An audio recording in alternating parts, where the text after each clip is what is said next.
Hi, everyone. I hope you can hear me all right. This is Leah Hinds. I'm the Executive Director of the Charleston Conference, and I'd like to welcome all of you to today's Charleston Vendor Information Webcast with Cambridge University Press.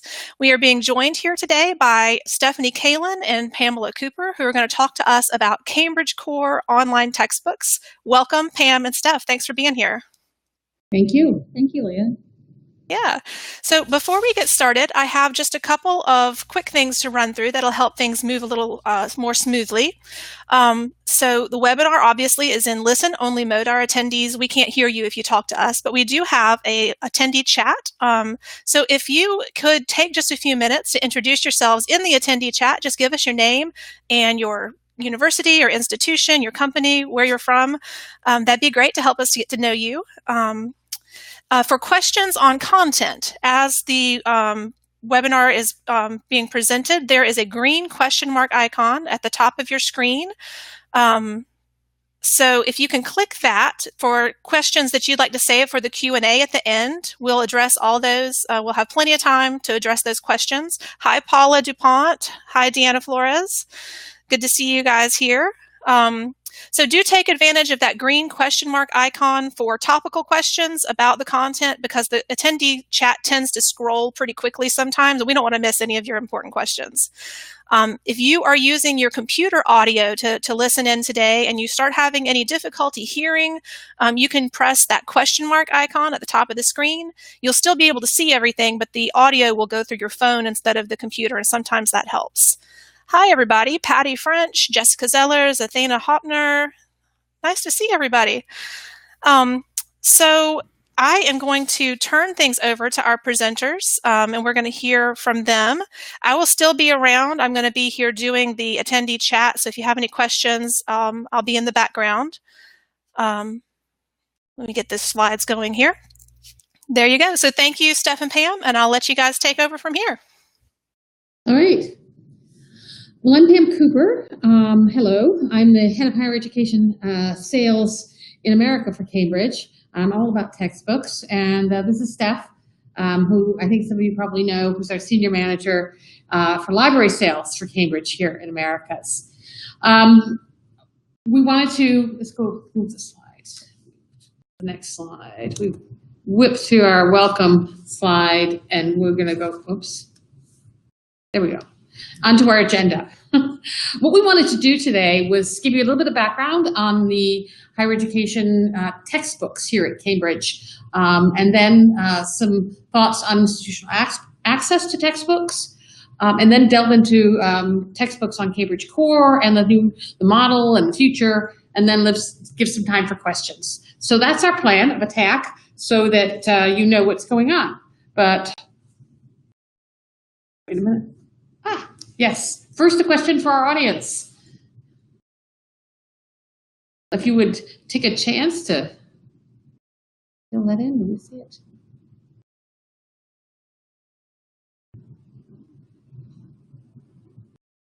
Anybody filling it in?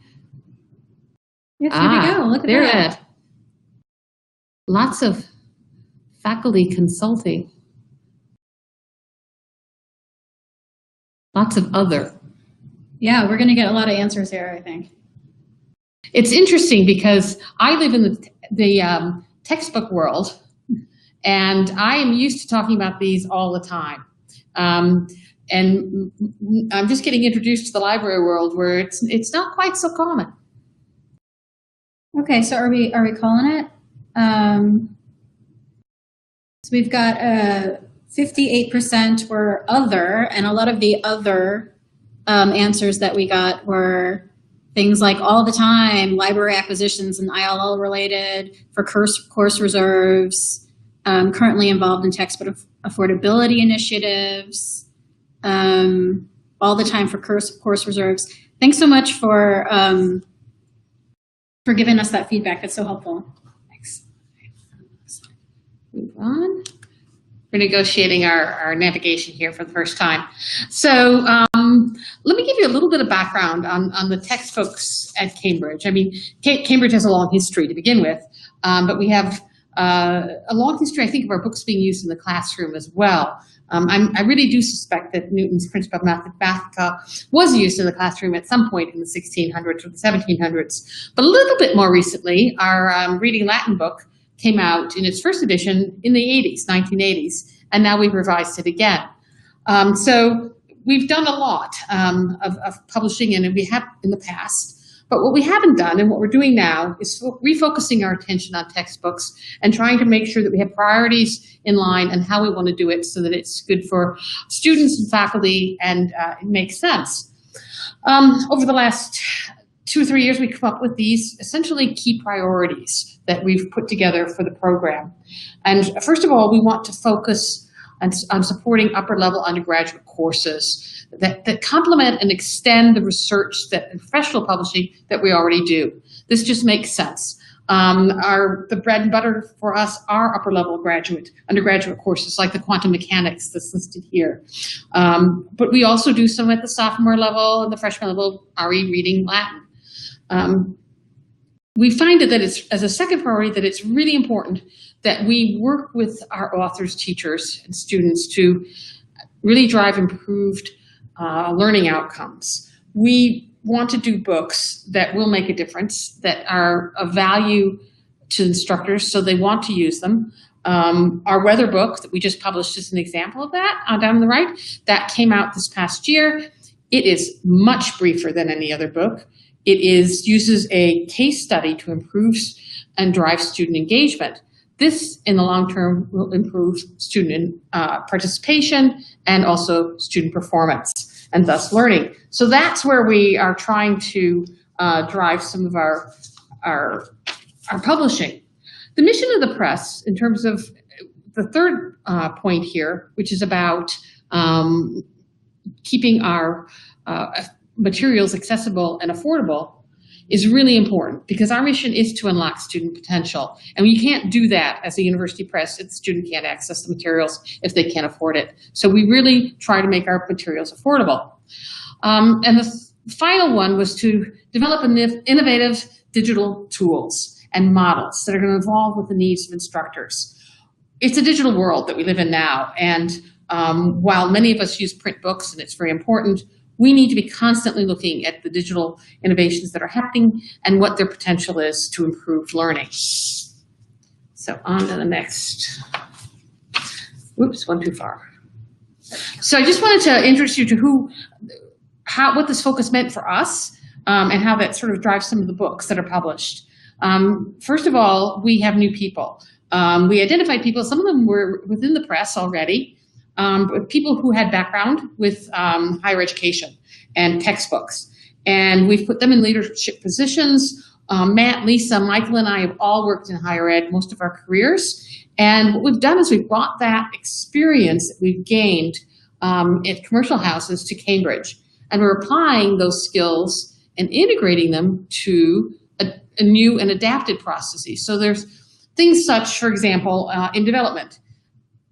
We're a scholarly press. We've been doing peer review always. But textbook peer review is slightly different. It's not just about accuracy and scholarship, but you're going to look at the pedagogy. You're going to look at the level, the detail. How much is the book too long or too short?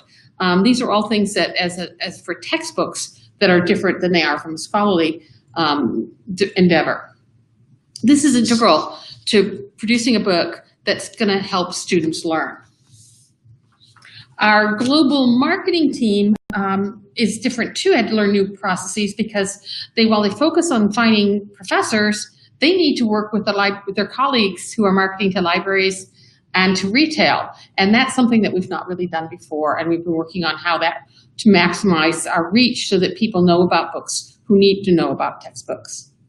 And our new HE team, which is my team, is out on campus 7 days a week. This is the first time we've had a field-based HE sales team for Cambridge in the Americas. They had some people in the UK and Europe that would go out on campus more recently, but my team is new in the last 2.5 years.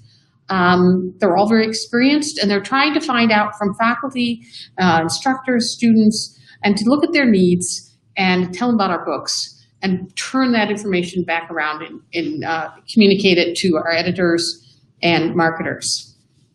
Next slide. I had one more thing that I wanted to do here in terms of Cambridge, and that's to look at us as a global publisher. I think it's something that sets us apart as a textbook publisher, in that we do publish all of our books for markets around the world. We don't say this is just a North American book and we're only going to get North American rights. We look at it in a little different way. We look at a book and explore where it's going to sell and where it's going to fit the needs of the students and the instructors who are teaching that course. And we develop the book then for that particular course in those markets where we think it will fit. Let me give some examples of that. The first one there is back to my good friend, the quantum mechanics book. This is a book where the course is taught the same way around the globe. I mean, quantum mechanics is taught at the same level primarily. It's taught in the same pedagogical manner. So when we review this book and try to develop it and help the author, we go to instructors in US, in Canada, in Europe, and other places around the globe in order to give the author feedback. It's a really global book, and it's a lot of fun to have a book and see inventory flying around the globe for it. Just published today in the new edition. The second book is interesting, though, because it shows another aspect of the way we approach this. Australia, this is a book out of Australia office, and it's called Health and Wellbeing. I was pretty excited when I saw this title because I used to be a marketing manager for health education. But the more I looked at it, I opened it up and just looked at TOC, and I thought, oh no, this will not fly here. And as the topics are different, the overall sounds right, health education. We teach it all the time for the US in programs all over the United States, but not this approach, not these topics, not these laws, not this teacher experience. So it really is specific to that market. So that's a very, very specific one. Another kind is this European book. This is international law. It sells, it's out of our European, it's by Shaw. It's very successful. And you would think international law, this is going to be taught all over the world. It's international. Why would it be different? But it is. And in this case, the difference is really in the methodology of how it's taught. In Europe and in the UK, they use a survey book. We use and teach, as I think most people probably are aware, our law is primarily taught through case law. And it's a case study methodology that's used in almost every law school in the United States. So they wouldn't want a survey book. There'll be a few places that might buy it, but this is mostly a UK book, even though the topic is the same. And lastly is my US book. This is our book on Latin American history. It is Latin American history in colonial times, and the biggest market by far is the US. And in fact, I would narrow it even further to border states in Texas and down in that area, or in some of the global urban campuses where the student is interested. It's driven by student interest. And that's where the focus, that's where most of the courses are found.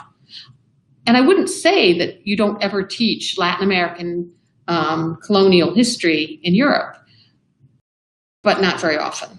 There's not as much interest in it. There may be some scholarship in Europe, but a lot of the scholarship is here, and still a lot of the interest in the courses. So this is a book where we would focus much more strongly on US. So I think that's just some ideas of how we do this and how we think about it in a very global way. Next one. For us, the last one of our key points, and this leads to some of the things we want to talk about a bit in a minute, is the innovation in digital development. It's really important for us to listen to what our customers, students, librarians, bookstore managers, administrators are saying about learning in our digital world. I know I try to follow everything inside higher ed. I'm trying to look at the Chronicle. We're all trying to figure out where we're going with this digital world. And for us, it's important that we focus on where we are publishing. We're not publishing so much in the introductory markets. We don't want to look at learning management systems. Rather, we want to do what's going to help instructors and students in the markets that we are in these upper level courses, in these majors courses. So we're very much in a listening mode. We need to think about what we can do to help universities provide digital solutions that are going to work for those courses. So that's that is our plan. And now I think we have a poll question we wanted to throw out as a pause, now that I've given some context on publishing at Cambridge textbooks. So the question is your library currently involved in textbook provision?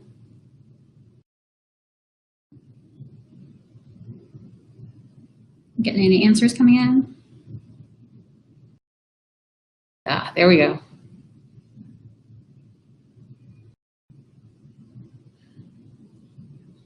We have 25% people saying it's complicated. It's always complicated. We expected some of that.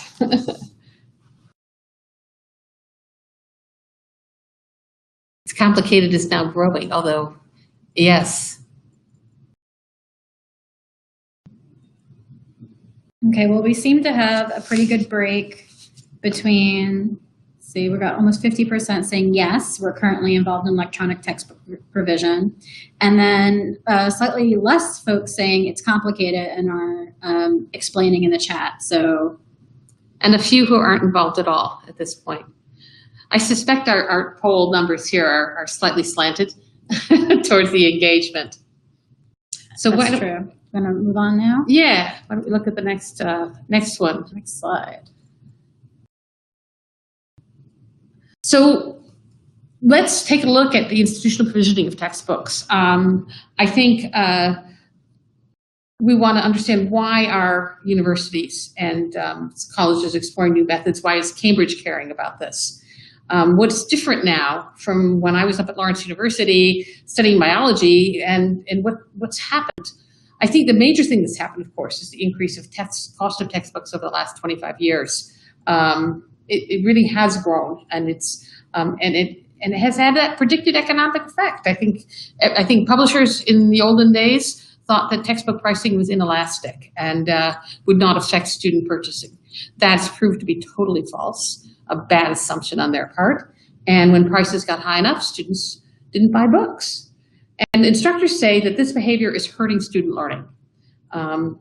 So what does this universal, what does this provisioning do to address that? I think the first thing is it does provide universal access. Instructors can go into the first day of class and assume that their students will have the materials because they have access. It's been paid for through fees or some other matter, but they can count on students having the book. As opposed to the time that gets lost as students run around and trying to figure out where they're going to buy it, whether they want to buy it, should they buy it, can they borrow it, all of those different questions that they're trying to do. In the meantime, we've lost a week of class time.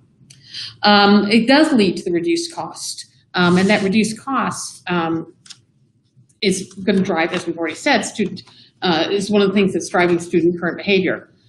It also, for us on the Cambridge side, that's one of our key pillars that we've talked about that we want to have as part of our program, is that we do want to make sure that our books are affordable. And I think third is it does increase student attention, achievement, and retention. It's interesting. There have been some studies. I think it was in North Carolina. There was a school that I heard about. I'm trying to think. It was might have been North Carolina Central. I can't remember. At any rate, I heard that it's been a while since I heard that webinar myself. But they did do some research. They started using an included program. They moved to one, then they moved off. When they started it, grades went up. They moved off for a variety of reasons, and the grades returned to the level that had been before the included program. So that one wasn't a formal study, but there's been some other formal studies since. I think it was, and it does, when you look at whether students have the book on day one, the grades do improve.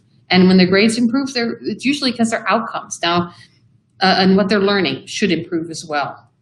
It seems logical. If you have all of the materials you need for the course, and if you put the effort in, that is the big if, you will do better. Again, for Cambridge, this supports our priority of helping students improve their learning. So let's take a quick look at some of the models.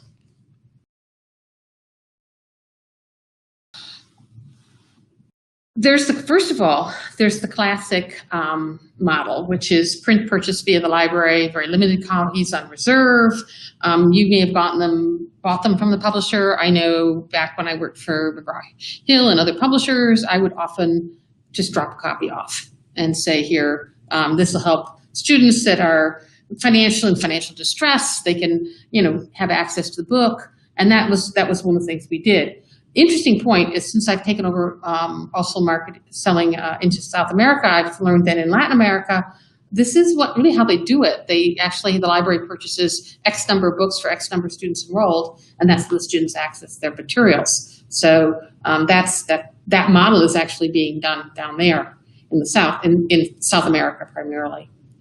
Second way that model is out there is this inclusive access to e-textbooks with the cost bundled into student fees. This is the model that I think is most prevalent in the US. It's the most common one that we've got. The institution basically negotiates lower prices with the publisher or works with their bookstore to participate in a program. The students' understanding is that 90% of the students will participate. In the United States, we have a legal opt-out that they have to be able to opt out of these things. Usually they're using a Vital Source ebook reader. The price is always lowest available price. It's one of the defining things. If you participate as a publisher, you have to say that you're going to do your best to make sure that this will be the lowest price available. Different publishers do discuss different discounts. The price, as I said, is captured and collected through the bursar's office and a course fee primarily. Each student has his or her own book. Publishers are happy because they're selling 90%. In the past, they would sell 60% at best to students. Instructors are happy because students have their books, and students are happy because they're paying less. So that's why, I think those are the things that are driving the success of those programs. They're usually run through bookstores, but in places like, I know Indiana University has its own program, and they run it through the university. It's not run particularly through the bookstore. So then there's the last one here, which is library managed access to e-textbooks. And this is a model that has really gained traction in the UK and really is the impetus behind Textbooks on Core. Students access the ebook through the library platform. Generally, it's a subscription model that's paid through library budgets. At least that's what's in the UK. Don't know what's going to happen here or other places. There's similar benefits to the included program in terms of the lower price and the students having access on day one. There's some other differences, but that's the main similarities.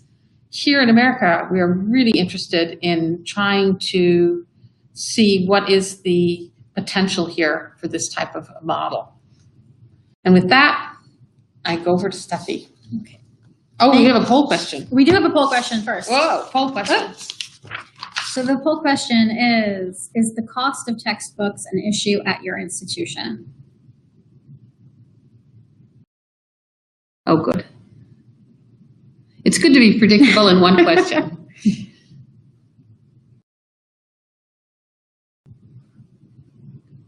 Okay, well, overwhelmingly the answer is yes.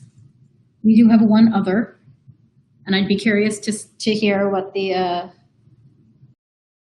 explanation there is. That's not yes or no, but obviously it's pretty overwhelmingly yes. All right, so I will just move on to the next slide. And my name is, wrong slide. My name is Stephanie Kaelin. I'm a senior library sales manager here at Cambridge, and I'm going to delve a little bit more into the specifics of the model that we're launching now. But before I go any further, I think it's important to put a little perspective on this. So just so you know, we essentially view this as a pilot, a phase one, if you will. The current iteration of the text model is a response to the urgent need in the UK for institutional textbooks. But we fully expect this to evolve as we finish the forthcoming platform development work to support new functionality, and as we gather feedback, especially here in the US. So what is our model? We are proposing an annual subscription with an anytime start.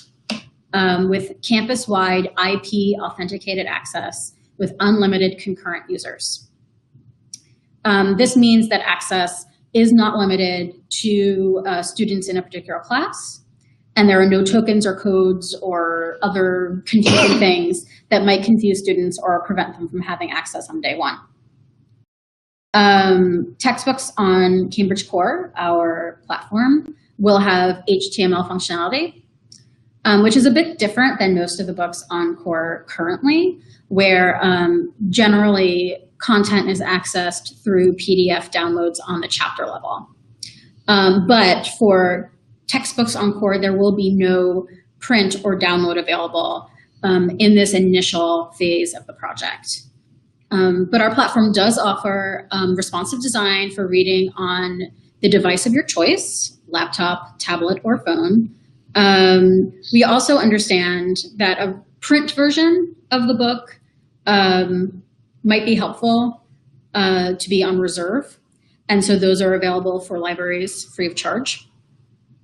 And then finally, we also offer MARC records that are enriched by our in-house bibliographer. And that will improve discovery not only of the title within the classroom, but also across the campus. So these are the benefits of the model as we see it. So we think that a subscription-based model does a couple things. First, it directs resources to the point of need. So essentially, if you have a class 1 year, and then that class does not repeat the second year, you are under no obligation to continue to subscribe or to put up a lot of money for, a perpetual access purchase that you won't need in the future. And secondly, we think that an access versus ownership model really allows us to keep content updated. Furthermore, we're proposing a pick and choose model here rather than collections. So again, you're under no obligation to purchase anything that your library community, your campus community doesn't need. Finally, we believe that institution-wide access really supports our shared mission, sort of us as a university press and you as a university, to disseminate content as widely as possible and make sure that all students have access to the content that they need. And I would just add, that's one of the things that really sets it apart from the included type programs, because those are going to be just focused. The student gets their own book, if you recall, and that's it. Nobody outside the class has access. Okay, so now we're going to move on to the pricing. So this is the moment of truth here.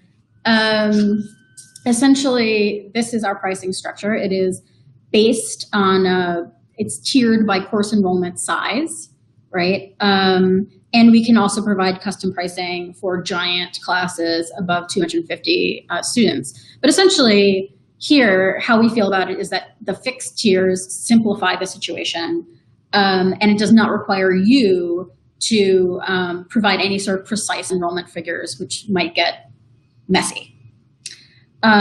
So we have another poll, and I am curious to hear everybody's thoughts. I think the other poll is coming. Yes, here we go. So what do you think of the pricing we presented? Is it fair? Is it too high? Is it too low? Is it just right?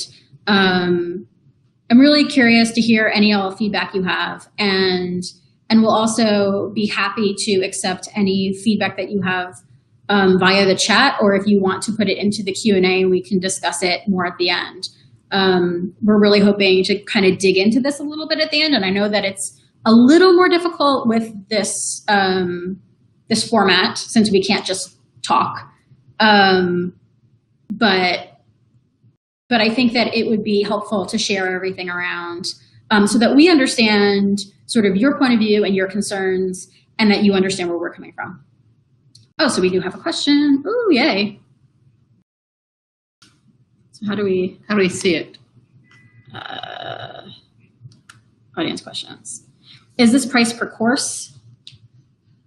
Yeah, this would be right for a course. We're still, as we said, I think if someone were to be using 2 Cambridge books for the same course, we would probably sit back and discuss that and negotiate. As we said, we're very much in the beginning phases of this. But yeah, it's a per course over the course of the year. We've had some discussions around the office about that.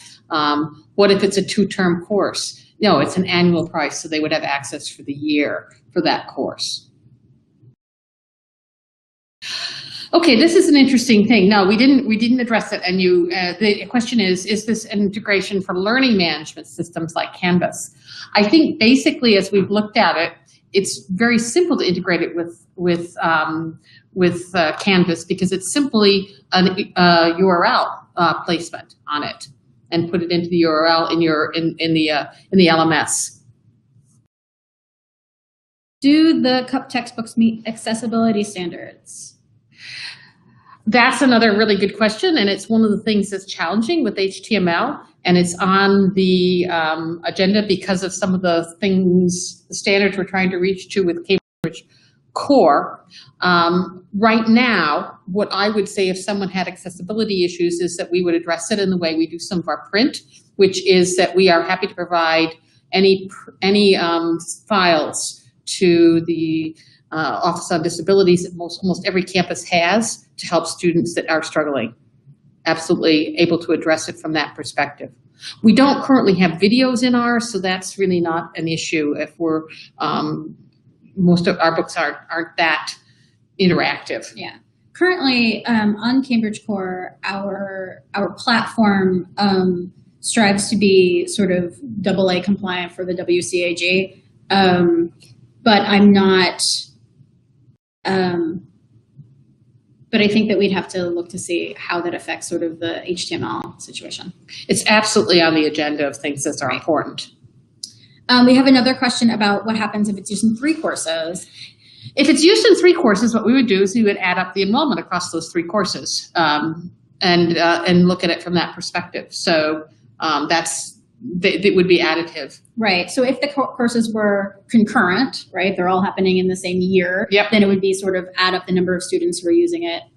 And then if they weren't, if it was consecutive, fall, spring, fall, then there probably would need to be a renewal of that year subscription. Does that make sense? Hope so. Okay. We can see if there's any more questions. No? Another question, how do you handle all the supplemental pieces that traditionally came with textbooks? This is becoming more and more of an issue, and libraries seem to steer clear of these. You're absolutely right. That is something that we're looking at, and we had a meeting on this just the other day for a book that's going to move into this program. And right now, some of those resources for students, as much as possible, we're going to put them within Cambridge Core. They're going to be either links directly out, there'll be a special page that will take them to it. Right now, as we said, it's program in its first phase, so we would have trouble like with student quiz questions.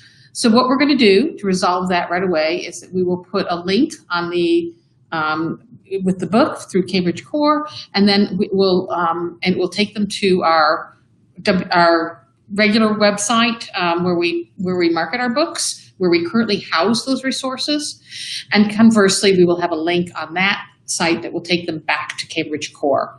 So that's the best thing we can do right now in sort of quizzes, but for the most part, if there are resources, they're going to be housed within the Cambridge Core. Like audio is one thing. Right. So why don't we close this down and then move to the next. I'm just going to move on. Okay, so with all that in mind, let's talk about some of the things that we're planning to develop for the program going forward. I think that Pam actually just sort of mentioned a bunch of these. We are planning to a collaboration layer to enable annotation, linked resources, reader commentary, and other important functionality. We're also considering a chapter level sales model that will really enable instructors to create sort of custom solutions for their classroom. And we're also working on platform development that will allow limited printing of the textbooks on Cambridge Core. And that's typically what the feedback is that people give us that are using the included programs is they don't necessarily want to print out the whole book, but they want to be able to print out a page or two or something and wanted to be able to offer that. The chapter level material is from what I talk to professors, is a bit the holy grail. Allows me to pick a chapter from this book and that book and the other book and be able to do a little bit more customization. I think in the long run, too, one of the things that's exciting about it is the ability to connect the different bits of our books, different kinds of books we publish, and see that linkage across the platform. So as instructors don't just assign our textbooks to their classes. There's many a book that's already on Cambridge Core and freely available now that it gets assigned. And lots of our books are assigned. A lot of history books that we do are fully available on Cambridge Core already in the standard manner. But the idea is to be able to have a one-stop shop for looking at materials in your course, whether it's a journal article, whether it's a textbook, whether it's a monograph. That's the future that we'd like to see. We have another question that just popped up about whether the textbooks will be indexed in discovery services like Summon, Alma, or EDS. I would expect that to be the case. At the moment, I don't think I've heard specifically, but I would be shocked if it weren't in the plan. And certainly I'll follow up on that and make sure that that is part of the in the pipeline. Great. And certainly, in addition to MARC records. So, and actually, now that I'm thinking about it, I'm sure that Discovery Services would receive them, because if we're creating MARC records, all of our MARC records and that metadata go to Discovery Services on a monthly basis. And the textbooks would be included in that. So just moving on, just to recap everything we discussed. So Pam really walked us through the new dedicated textbook team and gave a lot of context into sort of what we're thinking in terms of the program and where we're headed. She discussed sort of our vision of bringing Cambridge quality and standards of excellence to develop learning and teaching solutions.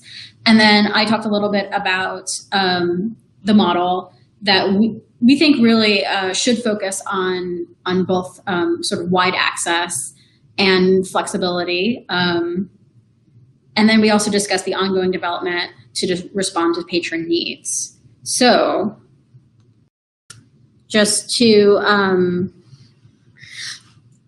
So we have a lot of questions that we want to ask that we are actually interested in discussing with people over the next few months as we travel and as our sales teams travel and talk to people.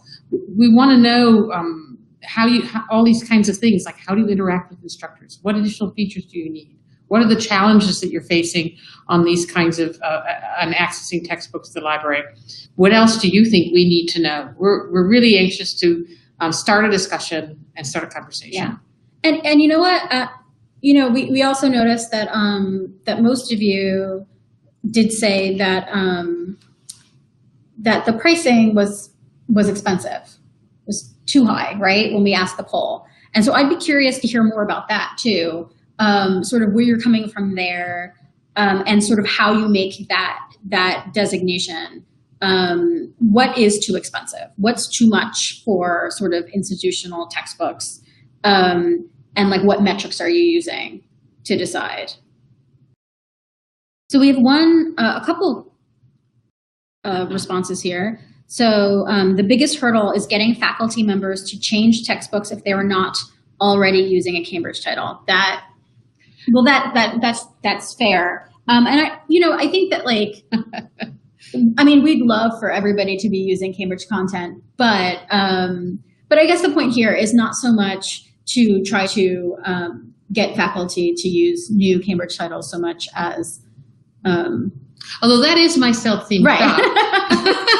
That is what my team does, and they are out and they're trying to get them to use some of them. And you're right. That is, of course, the challenge, and to make it worthwhile, which is why we also made this as a per book, per course decision. It's not that we say you have to go all with Cambridge. that Right. there's a chance to experiment. And there's a lot of experimentation going on. I'm sure you've heard about the Cengage proposal where they've just said, okay, $119 and you can get all your books for a year from Cengage. And that would be the similar thing. How do you convert everybody on campus to use Cengage? Or how does a student then rather go and select a course because, oh, look, it's a Cengage book, it won't cost me anything. That seems to be turning your learning goals on their head. You should be figuring out what courses you want to take on your plan of instruction, not the... Right. So, I think that the flexibility of our model does sort of help in this situation so that it does provide a title-by-title option so that you're not buying a collection and then feeling pressured to use the titles that you don't need. We have a question about whether there will be a DDA PDA model which triggers for purchase. Currently, we have no plans to include this in our evidence-based model. And currently, as far as I know, textbooks will be available exclusively on Cambridge Core. Is that accurate? I mean, for institutions. No. There's lots of models. This model. Yeah, for this model, right. Yes. For the library model, this is the only way. It would only be through Cambridge Core. Correct. Okay. So it wouldn't be available through sort of third-party DDAs, and we're not planning to add textbooks at this time to our EBA model. Right now, the textbooks will be exclusively available using this subscription model. We also have another question over here. Is Cambridge open to providing consortial discounts? I would say sure. We are open to discussing everything. I think that that the more that we talk about this, the more that we dig in and figure out what you need, the better position we are to actually sort of deliver that. So I think that we need to have a lot of conversations. Yeah, and that might make sense for some courses. The quantum mechanics comes to mind. It's used in a lot of different schools, but it would be certainly something to look at. Okay, so let's see. So let's talk about features for a second. What additional features do you think that you need for a textbook platform? Oh, we got a big question. Questions about pricing. Okay, so from Holly, as far as pricing, we don't have a general collections budget line for textbooks, so each subject bibliographer will be responsible for paying for textbooks in their subject area out of their one-time allocated funds for that year. Even $900 would be a huge chunk of those one-time funds for many subjects, and it might be difficult for them to justify spending that amount of money with nothing to show for it after a year. So I have a question to ask about that. Is this, I think some of the people said you were in discussion on campus already with other places with the administration. Is this, if they're looking for solutions, is this a solution that you would bring forward to your administration for them to consider and look at?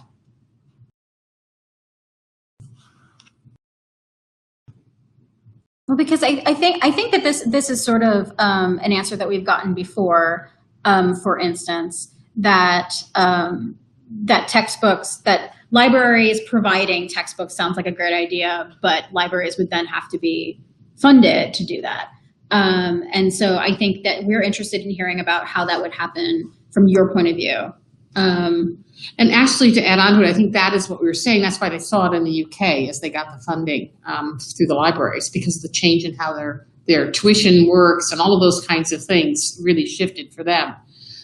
And I raised this when this was first proposed because I wondered, and my library colleagues did too. We thought about your budgets. Believe me, we did. And we thought about the fees. And I do also think about the legal issues. So there's a lot of questions about this that I think we need to explore. Okay, we've got a couple other questions. How is the MARC record enhanced? well, we should talk to our bibliographer Conchetta for more information about that. But I think what's provided are table of contents and things like the Library of Congress subject headings, in addition to some other things. But unfortunately, I'm not entirely clear on everything that Conchetta does. But we know that she works very hard, and we're very happy that she does this for us. So it's an interesting idea. Our publishers talking together about the possibility of providing a solution that spans across platforms. Not particularly. They've already gone off and developed their own platforms, at least on the higher ed side. You've got McGraw-Hill with their Connect doing things, and you've got Pearson doing My Labs, and you can rattle them off. But those are publishers that aren't in the libraries very much in terms of scholarly works, and that's where some of the textbook stuff has had.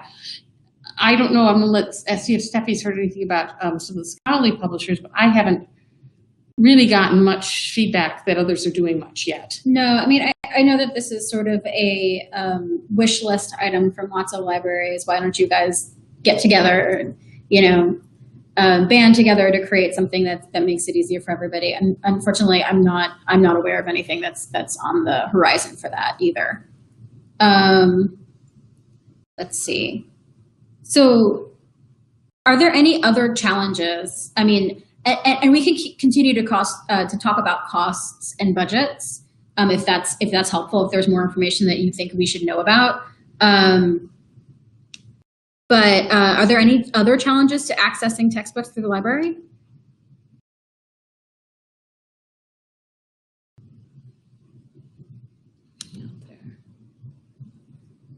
Is there anything else you guys think that we need to know about?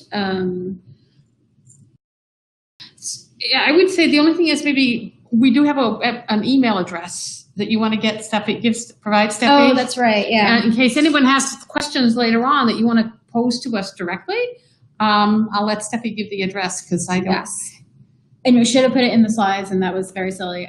If you have any questions or would like to talk to us about anything, provide additional feedback, you can contact us at online, ONLINE @cambridge.org.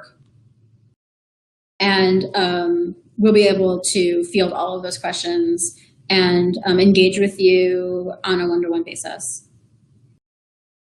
Thank you, Leah. Indeed.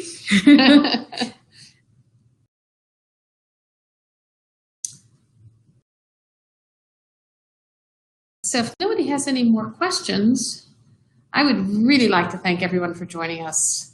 Very much. Thank you so much. This has been very interesting for sure. And I would like to say thank you to Pam and Steph for being here, and to Cambridge University Press for sponsoring the webcast. That was awesome presentation. I learned a lot. So thank you both for being here and telling us more about Cambridge Core online textbooks. This session has been recorded, and the video is going to be made available on the Charleston Conference website. So we'll email all of the attendees and the folks who registered to let you know when that's available. Also, when the webinar closes, you'll be redirected to a very short survey, like simply 4 or 5 questions about today's session. So we'd really appreciate if you would take just a few minutes to fill that out. Let us know how we did, how we can improve, and any comments or suggestions for next time. So thanks everybody again for being here, and we'll see you next time. Have a great day. Thank you. Thank you.